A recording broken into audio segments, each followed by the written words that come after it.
Baik, bismillahirrahmanirrahim. Assalamualaikum warahmatullahi wabarakatuh. Perkenalkan, nama saya Sinurul Hakim, NPM 2112221091. Saya dari Fakultas Teknik, Prodi Teknik Sipil.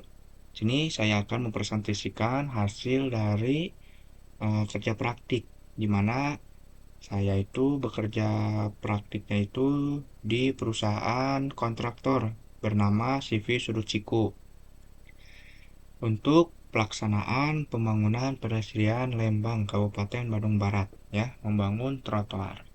Oke. Nah, ini ada lokasinya itu ada di Jalan Grand Hotel, Kecamatan Lembang, Kabupaten Bandung Barat. Untuk durasi pekerjaannya itu ada di 180 hari kalender. Untuk data teknisnya itu panjang trotoarnya itu 1 kilo dikali 2. Kenapa dikali 2? Karena penanganannya itu di kanan dan di kiri. Lebar trotoarnya itu bervariasi, tapi saya mengambil rata-rata ada di 1,2 meter. Lalu untuk kastinya sendiri, panjangnya itu 60 cm dan lebarnya 15 cm. Dan untuk beton jepit, panjangnya itu 60 cm dan lebarnya itu 10 cm.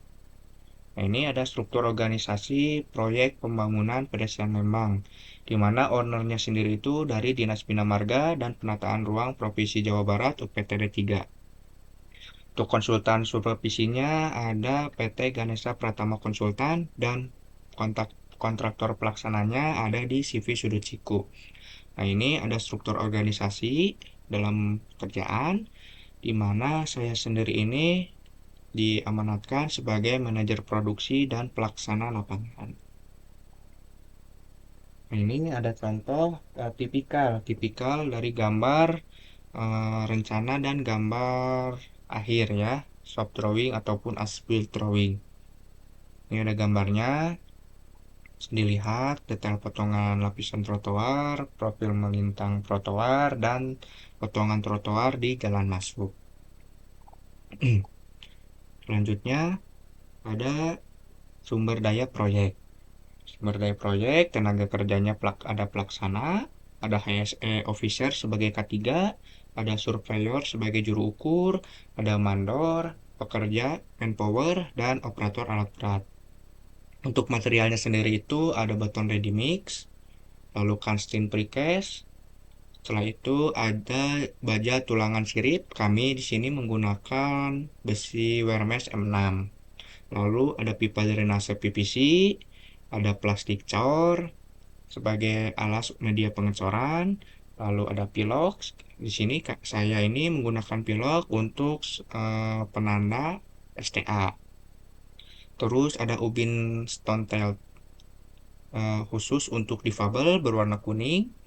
Terus ada tutup manhole dan cat untuk permukaan trotoar dan kanstin. Cat untuk trotoar sendiri kami menggunakan serbuk, cat serbuk, dan untuk kanstin itu menggunakan cat cair, cat kaleng. Nah, ini ada peralatan utama dan tambahan.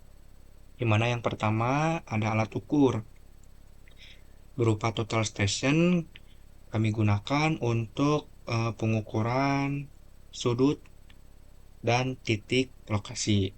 Lalu ada water pass. Water pass digunakan untuk pengukuran jarak dan beda tinggi.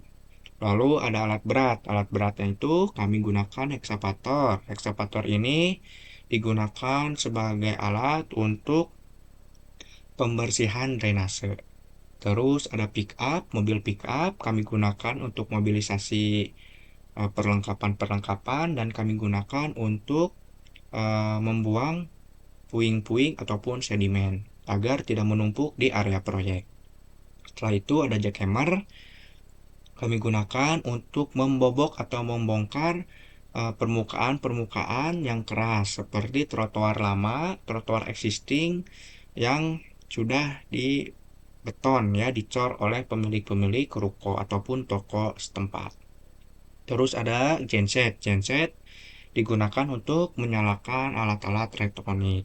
Dan yang terakhir ada perkakas-perkakas yang digunakan oleh pekerja seperti pecangkul, palu, linggis, papan untuk petisting, terus ada paku palu, ada bolt cutter digunakan untuk memotong besi wermes, terus ada gerinda untuk cutting ya, terus ada gergaji, ada arko untuk mobilisasi material-material ringan, terus ada meteran dan benang. Benang digunakan untuk eh, meluruskan atau mempresisikan ketika pembuatan backcasting dan pemasangan kanstin.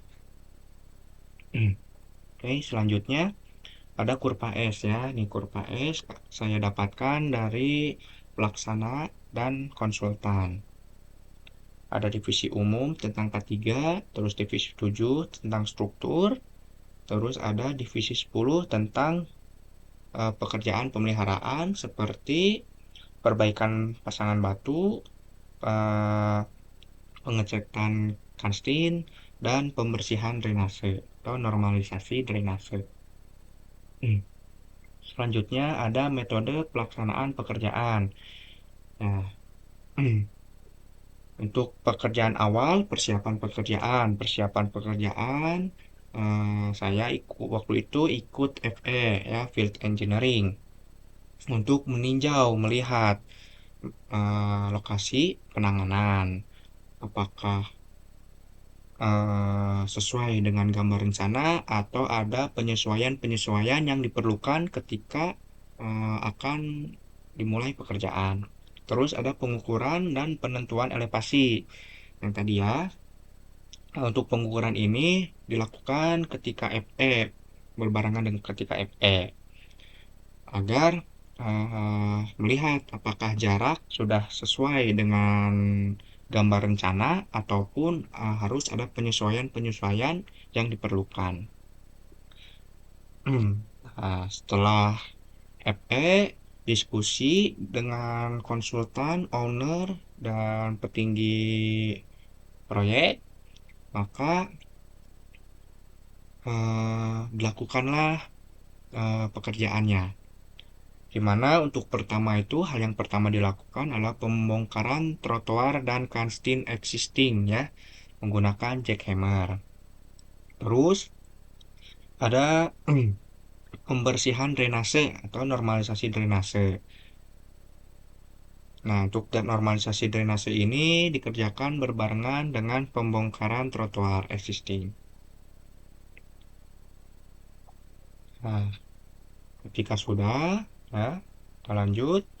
Nah, ini ya, jika sudah pembongkaran dan normalisasi, maka dilakukanlah pekerjaan perbaikan pasangan batu.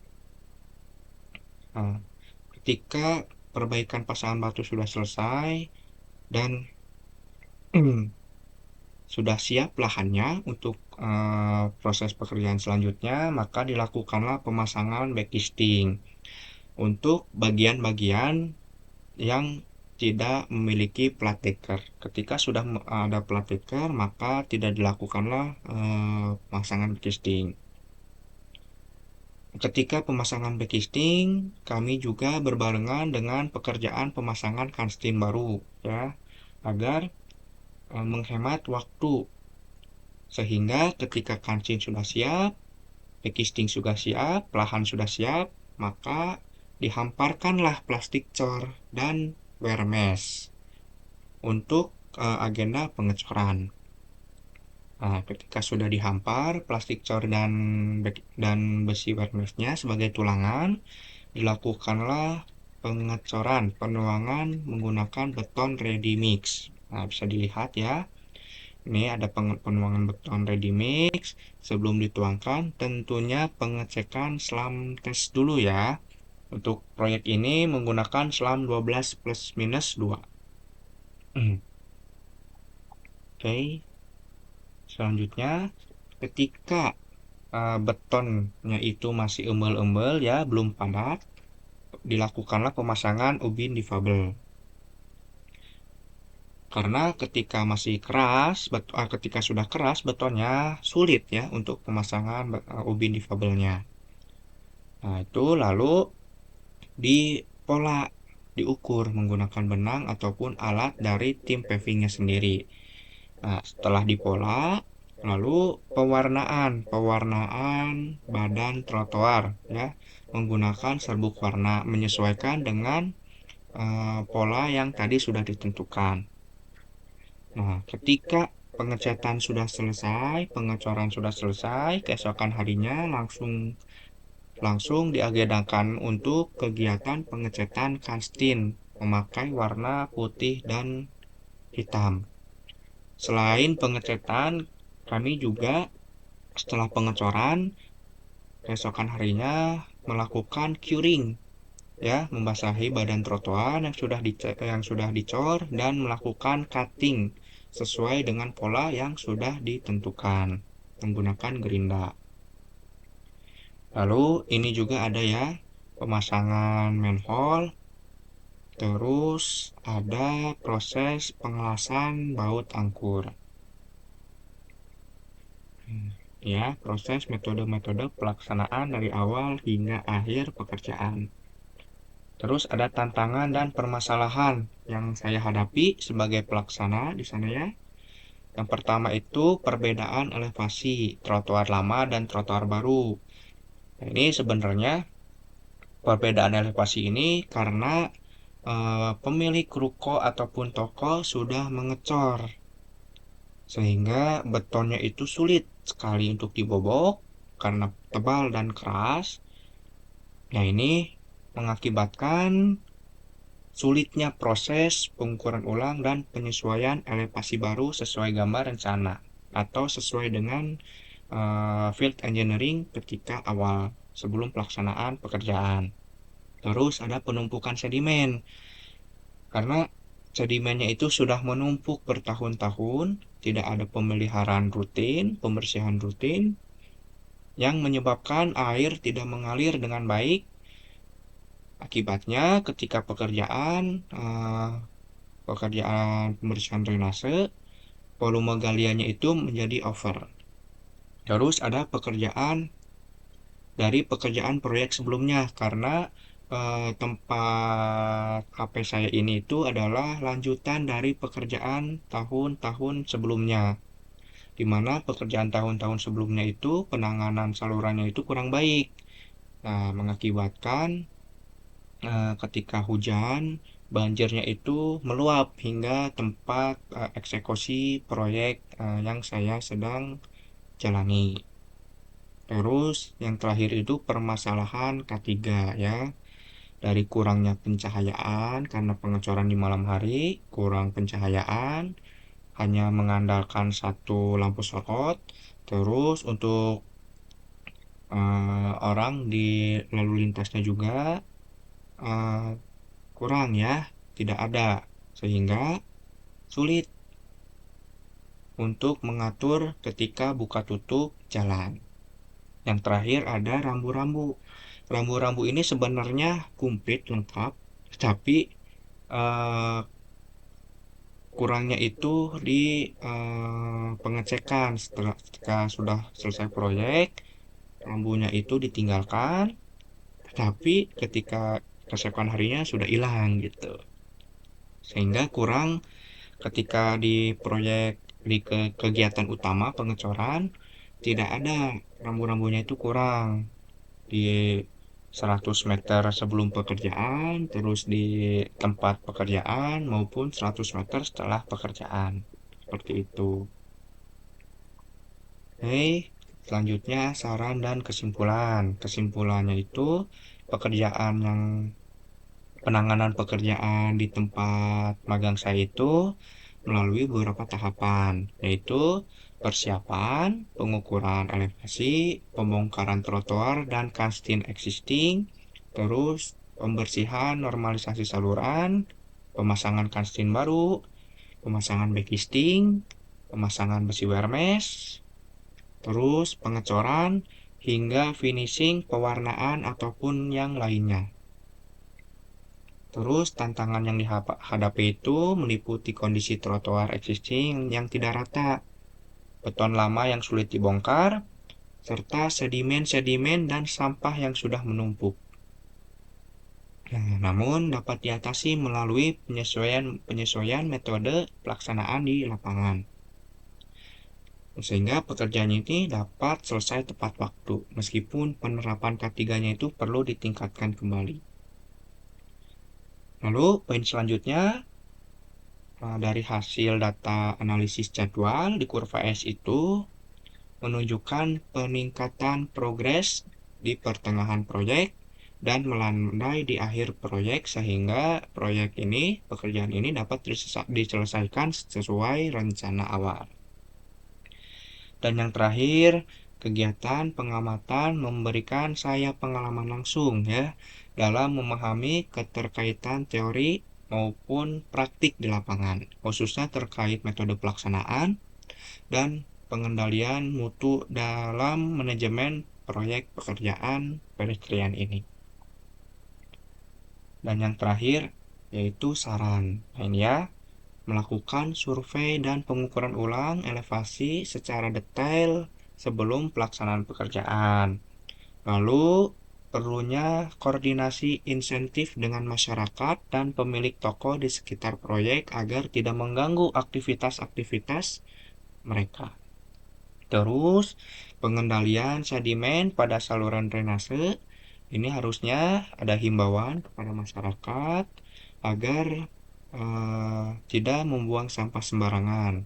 Dan untuk pemerintah juga melakukan pemeliharaan rutin agar sedimen-sedimen ini tidak menumpuk ya, seperti kasus di pekerjaan proyek ini. Yang terakhir, ada mahasiswa teknik sipil ini harus lebih aktif dalam mendokumentasikan, mencatat apapun kegiatan di lapangan yang lengkap ya, karena sangat penting untuk memahami wawasan dan pengalaman langsung di dunia proyek. Mungkin cukup sekian. Terima kasih atas perhatiannya. Mohon maaf apabila ada kesalahan. Wassalamualaikum warahmatullahi wabarakatuh.